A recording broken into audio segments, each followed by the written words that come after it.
बोलिए जान महाराज की जय। अपने अपने गुरु महाराज की जय। रामदेव जी महाराज ना चरणों में कोटि कोटि प्रणाम। मंच पर विराजमान सर्वे संतों ना श्री चरणों में कोटि कोटि प्रणाम। આજે રામદેવજી મહારાજના નવલા નોરતા અને એ આજે નવમું નોરતું અને ફળ સ્વરૂપે આજે આટલા સંતો આપણી બધા ખરેખર ભાગ્યશાળી છીએ। સણોસરાની પ્રજા ભાગ્યશાળી છે કે નીરુ બાપુ અવારનવાર આટલા બધા સંતોના આપ સર્વેને દર્શન કરાવે છે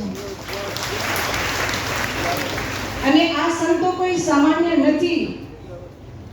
આ બધા સંતોના આપણા સનાતનીઓના વિચાર કેવા છે કે હંમેશા એક જ વાત કરતા હોય કે સારાય વિશ્વનું કલ્યાણ થાય, સારાય વિશ્વનું કલ્યાણ થાય એવી ભદ્ર ભાવના સાથે આ સંતો કાયમને માટે સનાતન ધર્મ માટે થઈ અને પોતે આ સમાજની અંદર હંમેશા સત્કાર્યો કરતા હોય છે। 2 દિવસ પહેલા ઉપસ્થિત રહેવાનો મને લાભ મળેલો, પ્રવચન પણ મેં કરેલું અને ત્યારે પણ મેં યાદી કરેલી અને પાછી ફરીવાર યાદી કરું છું કે હમણાં 3 દિવસ પહેલા હું ને પૂજ્ય સતાધાર મહાન શ્રી વિજય બાપુ અમે ભેગા થયા ત્યારે અમારે ચર્ચા થયેલી કે કદાચ 12 વર્ષ સુધી ફળાહારી રહેવું ને એ સહેલું છે, 12 વર્ષ સુધી દુધાધારી રહેવું સહેલું છે, પણ 12 વર્ષ સુધી આજે સ્થિરતા કેળવીને કે એક ડેલાની બહાર પગ ન મૂકવો એ બહુ અઘરું છે।